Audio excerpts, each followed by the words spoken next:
Shalom e bem-vindos à Via Rápida Israel, uma frase do hebreu que significa amarás a Israel. Esperamos que vocês fiquem conosco durante os próximos 30 minutos, porque nosso professor Dr. Baruch vai compartilhar um estudo expositivo da Bíblia. Dr. Baruch é professor titular no Instituto Zera Avraham, com sede em Israel. Ainda que todas as aulas no Instituto são dadas em hebraico, o Dr. Baruch fica feliz em compartilhar este estudo semanal com dublagem em português. Para mais informações sobre nosso trabalho em Israel, visite nosso site amarasaisrael.org.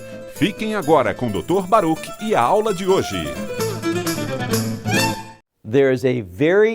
Existe uma enfermidade muito importante que encontramos em muitas passagens da Bíblia ao longo das Escrituras e se trata da lepra. Mas não pensem nessa enfermidade como algo natural, como seria qualquer outra enfermidade que poderia afetar a uma pessoa. A lepra sempre tem implicações espirituais. É uma enfermidade que provém de Deus como um castigo pelo orgulho contra aqueles que falam de forma cruel, no que no hebraico chamaríamos de leshon hará, falar cruelmente contra outros. E vemos que é um processo espiritual que devemos atravessar a fim de ser reinserido à comunidade, porque a lepra te expulsa da comunidade. É como uma espécie de tempo fora, espiritualmente falando. E a tradição estabelecia que, se alguém tivesse lepra, era Deus, e somente Deus, quem poderia sanar essa pessoa de tal enfermidade. E era só mediante um processo espiritual que a pessoa poderia ser reinserida na comunidade. A lepra é e sempre será importante na Escritura. Hoje estudaremos uma parte da Palavra de Deus que fala sobre a lepra e o Messias. Essa Escritura revela algo extraordinário no que diz respeito à identidade, à pessoa do nosso Senhor e Salvador, o Messias Yeshua, o Filho de Deus. Dito isso, tomem suas Bíblias e venham comigo ao livro de Mateus, capítulo 8. Livro de Mateus, capítulo 8. Notem como começa essa Escritura. Versículo 1. E depois de chegar, depois de descer o monte. Recordem que já passamos várias semanas estudando o sermão de onde? O sermão da montanha. E essa é uma das montanhas ao redor do mar da Galileia, no Kennedit, na região de Galileia. Ele termina esse maravilhoso ensino e a Escritura diz que depois de descer da montanha, vemos que havia muitas multidões. Não só uma grande multidão, mas se a traduzimos adequadamente, a palavra multidão está no plural e corresponde à palavra muito em grego, que pode ser singular ou plural, e aqui a vemos no plural. Assim que há muitas multidões diferentes que o estão seguindo. E notem a seguinte frase no versículo 2. E eis aqui. Sempre, quando você ver a frase eis aqui nas Escrituras, tem um grande significado. Indica que vamos nos encontrar e que nos revelará uma grande informação. Trará uma revelação significativa para nós. Versículo 2. E eis aqui um leproso, alguém que tinha essa temida enfermidade que é a lepra. Um leproso chegou e notem o que se passa. E o que esse leproso fez? Ele o adorou, ou seja, adorou a Yeshua. O que é relevante aqui? Aqui está ele, e está fazendo algo. O fato de que ele tenha vindo, e a Escritura o relata assim, ele veio a Yeshua. E o que é importante aqui? O surpreendente é isso, que aos leprosos não lhes são permitidos estar em sociedade. Eles tinham que tomar uma grande precaução e tomar distância entre eles e os demais. Mas esse chegou a Yeshua. E a implicação é que ele se aproximou, se prostrou e adorou, e não houve problemas. Por quê? Ele entendeu algo. Deus não pode ser contaminado. Deus não se preocupa com enfermidades ou coisas assim, por impureza espiritual ou cerimonial. Esse homem veio a Yeshua e o fez, não em violação à lei. Não se preocupou em se colocar a uma distância dos demais, porque Yeshua é Deus. E o leproso o reconheceu e o demonstrou ao adorá-lo, dizendo, Senhor, termo muito importante, amo do universo. Disse, Senhor, se tu queres, ou seja, se é teu desejo. Isso nos diz algo. Ele vem aqui sendo leproso e devemos entender algo. Devemos entender que esse homem aprendeu sua lição. Esse homem foi contaminado com a lepra por Deus e o merecia. Deus não comete erros, mas agora ele está dizendo, aprendi minha lição.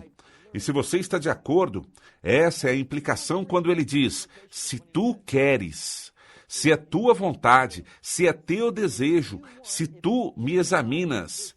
Diz, tu queres sanar-me. Se tu queres, tu podes.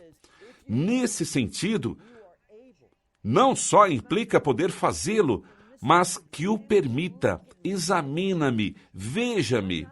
Mudei, já não sou o mesmo homem que era antes. Se tu queres, tu podes. E usa a palavra limpa-me. Para ser preciso na tradução, não está dizendo, vale notar, podes curar-me. Isso nos diz que espiritualmente a cura já ocorreu. Eu mudei, já aprendi minha lição, caminhei no orgulho, disse coisas más contra os outros, e me dou conta, reconheço que isso foi mal. Fui curado e transformei essa classe de conduta, mas isso não é suficiente, porque ele precisa ser limpo da lepra. Há dois aspectos, um aspecto físico e um aspecto espiritual, um interior e um exterior. Ele está dizendo que mudou internamente, mas seu exterior não foi mudado. E somente Deus pode fazer que essa mudança aconteça. Assim que diz, podes me limpar. Versículo 3. E Yeshua estendeu sua mão e o que ele fez? O tocou. Recordem que ninguém podia fazer isso. Teria sido algo incorreto, teria se contaminado. Mas Yeshua é o Filho de Deus. É impressionante para mim que recebo carta após carta, perguntando se eu creio na divindade do Messias, que ele é verdadeiramente Deus. Óbvio que o creio. Nossa declaração de fé na nossa página da web assim o declara. E eu, em muitas mensagens, o afirmo. Ainda assim, muitos me perguntam se creio na Trindade, que se creio em Deus Pai, Deus Filho e Deus Espírito Santo. Um Deus em três pessoas em um Deus? Sim, eu acredito. As Escrituras o revelam e eu creio firmemente nisso. Assim, que o que esse homem estava dizendo era o mesmo. Ele cria que Yeshua é Deus, Deus conosco, Emanuel, o Redentor. Portanto, diz a ele, se você quiser, pode me limpar. Yeshua estende sua mão e o toca dizendo, eu o farei. É o meu desejo, quero te limpar. Diz, eu quero. E agrega, seja limpo. Esse é um termo de autoridade. Ele não diz, espero que você seja limpo. Espero que sejas, mas diz, sim, eu quero, seja limpo. Fala com autoridade. Versículo 3, segunda parte, e dias depois, não, e de que imediato foi limpo de sua lepra. Sua lepra foi limpa. Ocorreu de forma imediata. E Yeshua disse, veja, não digas nada. Por quê? Veremos no livro de Mateus, e também o vemos em Marcos, que existe um termo teológico que os eruditos chamam o segredo messiânico. Do que se trata? O judaísmo, e nos aprofundaremos nisso em algumas semanas, o judaísmo crê em dois Messias. A um o chamam de Messias Ben Yosef, Messias filho de José, e ao outro Messias Ben Davi, Messias filho de Davi. Eles veem a dois Messias diferentes, com dois papéis diferentes a cumprir. Dois papéis distintos. Mas sabemos algo.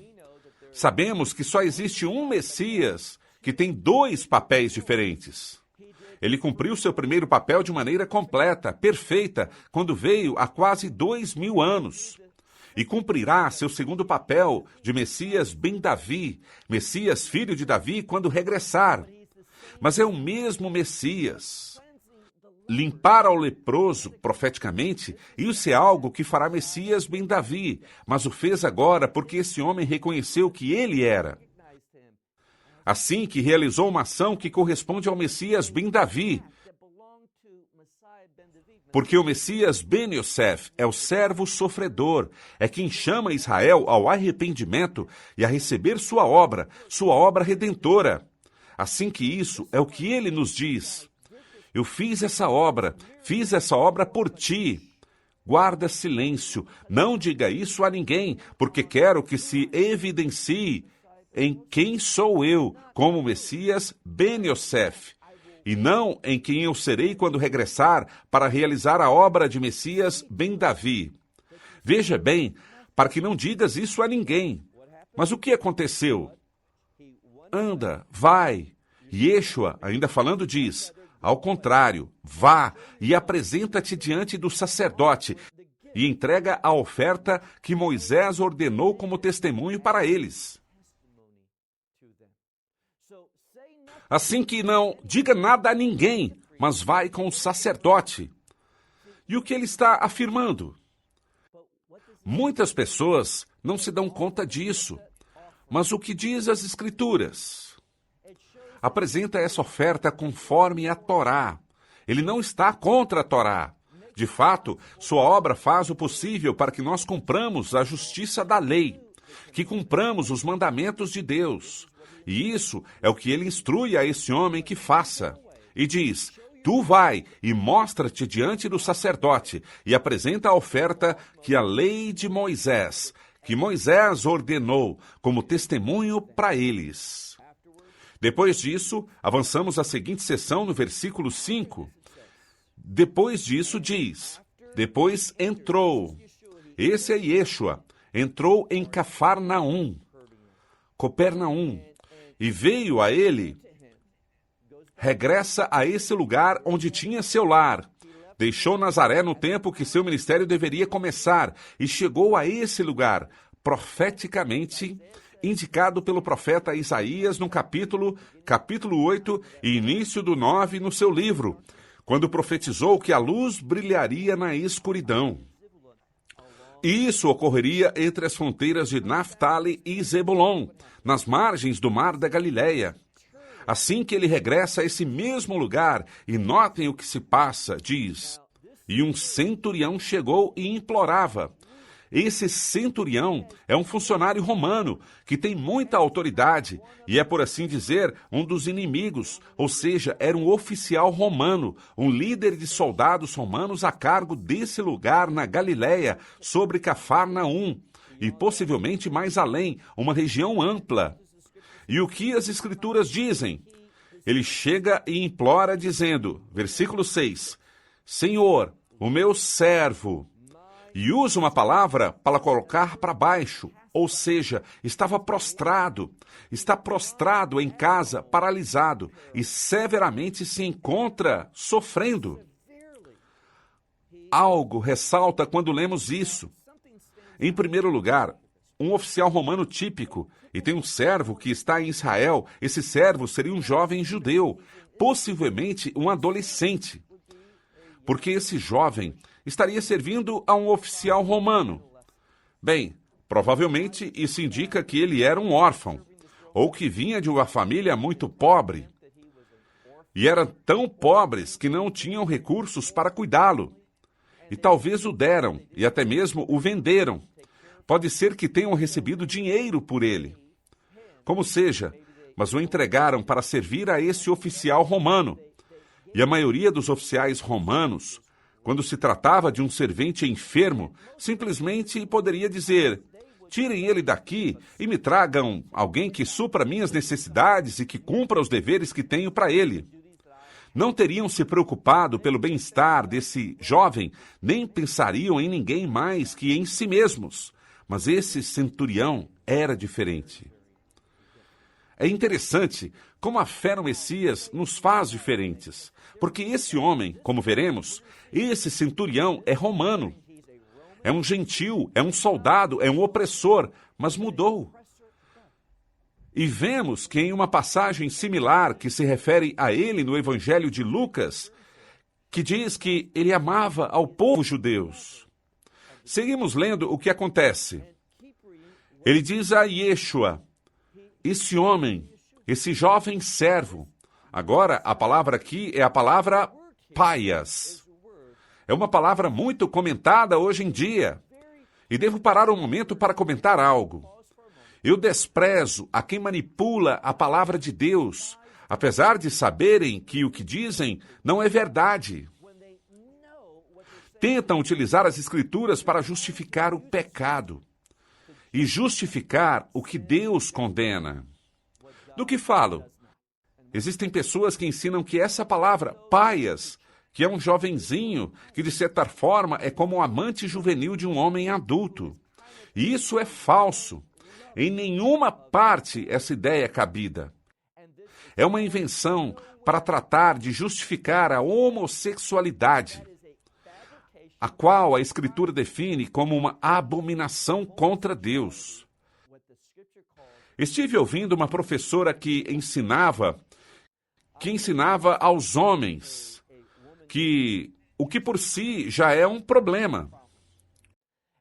E ela estava contando que tinha amizades lésbicas e homossexuais que faziam o maior dos sacrifícios para não atuar com esse desejo incorreto. Mas digo algo, é correto que eles não façam tal coisa. E todos lidamos com o pecado, correto? Todos lutamos com o pecado. É uma batalha espiritual. É difícil e essas pessoas estão atuando ou enfrentando uma batalha. E glória a Deus por isso. Mas o que ela diz foi mal. Eles não estão fazendo um sacrifício. Sim, estão se livrando de uma batalha. Estão indo contra o desejo natural. Temos na carne esses desejos naturais, que são pecaminosos, e devemos lutar contra eles. Mas quando não pecamos, não devemos ver isso como um sacrifício. Não, fazer o correto é agradável a Deus, e isso terá um bom resultado em nossas vidas. Mas é fazer um sacrifício e dizer não ao pecado. É o que devemos sempre fazer. O termo que ela utilizou não é biblicamente são. Não, essa palavra, e certamente essa palavra é também utilizada na relação de pai e filho. É usada entre Deus Pai e seu Filho, o Messias. Vocês pensariam que eles estão relacionados de forma homossexual? Ou seja, só dizer isso já é algo abominável e ofensivo. Essa palavra pode ser traduzida como um servo. No livro de Atos, o Messias é chamado com essa palavra, um servo de seu Pai Celestial. Assim que esse jovem estava paralisado, prostrado em sua cama e sofrendo de uma forma muito, muito terrível. Versículo 7. E Yeshua lhe disse, eu. E logo disse uma palavra que na tua Bíblia provavelmente está traduzida como irei, mas literalmente está no passado. Por quê? No hebraico, podemos dizer Anikabarba, o que significa que eu já fui. E isso busca demonstrar que estou totalmente comprometido. Farei isso, pode estar seguro. A frase carrega uma característica hebraica a essa declaração em grego e diz, eu já fui e o curarei. E o centurião, vejam o versículo 8, o centurião respondendo diz, Senhor, eu não sou digno. Que sábio é entender diante de Deus que tu e eu não somos dignos. Somos pessoas que desesperadamente necessitamos da misericórdia de Deus. E uma das coisas que agrada tanto a Deus, e entendamos que existe uma forte conexão, há uma relação direta, há uma poderosa correlação entre a humanidade e a fé. Se você não é humilde, não caminharás em fé. Se você não é uma pessoa humilde, não poderá caminhar na verdade de Deus. Assim que diz, não sou digno de que entres debaixo do meu teto, mas uma só palavra que digas. Baita fé, ele entendeu algo. Deus coloca tudo em ordem. Deus pode fazer qualquer coisa simplesmente com o falar. Assim que quando ele proclama, simplesmente diz a palavra, ele está reconhecendo a divindade do Messias, que ele é o Filho de Deus. Sou indigno de que venhas debaixo do meu teto, mas sei que podes dizer a palavra, só dizer a palavra, e meu servo será curado. Por quê? Notem bem isso, porque eu também sou um homem que tenho autoridade e tenho soldados sob o meu comando. E digo esse vai, e ele vai, e a outro vem, e ele vem, e aos meus servos façam isso, e eles o fazem. Ele entendia, e isso é muito importante, esse centurião entendia a autoridade. Entendia como atuar como autoridade, e também entendia como atuar sob o comando de alguém. Isso é algo que um soldado entende. Inclusive, um soldado pode comandar a muitos homens. Ele entende como funciona a autoridade. E me permitam compartilhar o seguinte. Até que você entenda a autoridade espiritual, como recebê-la, como administrá-la, como reconhecer a autoridade de Deus sobre tua vida, suas palavras de autoridade sobre tua vida, nada poderá fazer que agrade a Deus. É fundamental entender a autoridade. Notem a resposta do Messias e leiam comigo o versículo 10.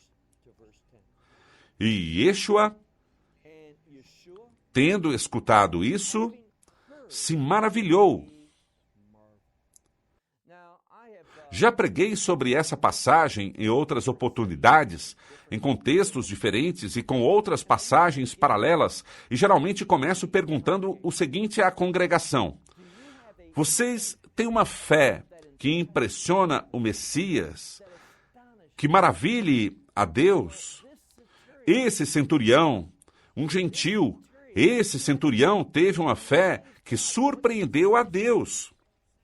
O que as Escrituras dizem? Versículo 10. Yeshua, tendo escutado, ficou surpreendido. Se maravilhou e disse aos que o seguia, por certo os digo, que nem em Israel encontrei uma fé assim. Se você é sábio, vai querer essa mesma fé, uma fé que impressiona ao Messias. E essa fé, não se engane, essa fé reconhece a autoridade. Você que reconhece a autoridade da palavra de Deus em tua vida, você reconhece a autoridade de Deus sobre ti, que tu é simplesmente sua criação e que, portanto, está obrigado a dar-lhe honra, a dar-lhe glória, a louvar-lhe e adorar a Ele? Estás vivendo uma vida de adoração? Se você não está, não compreende a autoridade e não será alguém que surpreenda o Messias, mas alguém que o decepciona. E você será objeto de seu juízo. Por quê? Porque somente tendo fé poderá agradar a Deus. Assim que ele diz, vejamos aqui, disse a quem o seguia, nem em Israel encontrei uma fé assim. Versículo 11. Mas lhe digo que muitas pessoas está no plural, muitos do Oriente e do Ocidente virão. E essa palavra não é a palavra normal para asterir, mas é a palavra ikor. O que significa? Significa vir no sentido de chegar. Mas aqui está a chave: chegar a um destino específico. O objeto do teu destino, e diz: muitos virão do Oriente e do Ocidente e se sentarão com Abraão. Essa palavra sentar-se significa reclinar-se. É uma palavra que indica companheirismo e uma ceia especial. Ceiarão com Abraão, com Isaque e com Jacó. Onde? No reino dos céus. Notem a relação entre experimentar o reino dos céus e reconhecer a autoridade, sua autoridade sobre tua vida. Essas coisas vão juntas. Ceiarão com Abraão, com Isaque e Jacó, no reino dos céus. Mas os filhos do reino, ou seja, aqueles que nasceram pelo reino, falando sobre o povo judeu, e aqui está a chave. Isto não é antissemita, nos diz algo. O reino do céu, apesar de que Deus lhe deu a revelação do reino do céu primeiro ao povo judeu. Louvado seja Deus, isso nos deu uma grande vantagem, mas o reino de Deus não está baseado em um pedigree. Se você não reconhece a autoridade, o que acontecerá? Ainda que você seja judeu, se você não reconhece a autoridade da Escritura, se você não caminha debaixo da autoridade de Deus, o que acontecerá? Diz que os filhos do reino serão lançados afora, às trevas de fora, onde haverá choro e ranger de dentes. Ouviram isso? Está falando de um castigo. Se você não reconhece a autoridade de Deus, então receberá um castigo eterno. Não importa quem seja. Deus não se impressiona de que você venha de tal família ou de tal grupo étnico, nem nada disso. O que impressiona Deus, a Escritura nos diz aqui, é a fé. Finalmente encerramos com o capítulo 12. E os filhos do reino serão lançados às trevas de fora, e ali haverá choro e ranger de dentes. E Yeshua diz ao centurião: vai, porque assim como creste, foi feito. E seu servo foi curado nessa mesma hora. Falando sobre tempo, meu tempo terminou. Que Deus os abençoe. Até a próxima semana, quando nos encontraremos novamente para estudar a Palavra de Deus. God's Word. Esperamos que você tenha desfrutado da aula de hoje e que possa compartilhá-la com outros. Te convidamos a participar e nos acompanhar a cada semana, a esta hora e por este canal, em mais um episódio de Amarás a Israel. Para mais informações em português, visite amarasaisrael.org, onde encontrará muitos outros estudos realizados pelo Dr. Baruch. Até a próxima semana. Que Deus, nosso Messias e Yeshua, nosso Senhor Jesus Cristo, te abençoe durante a sua caminhada com Ele. Shalom, desde Israel.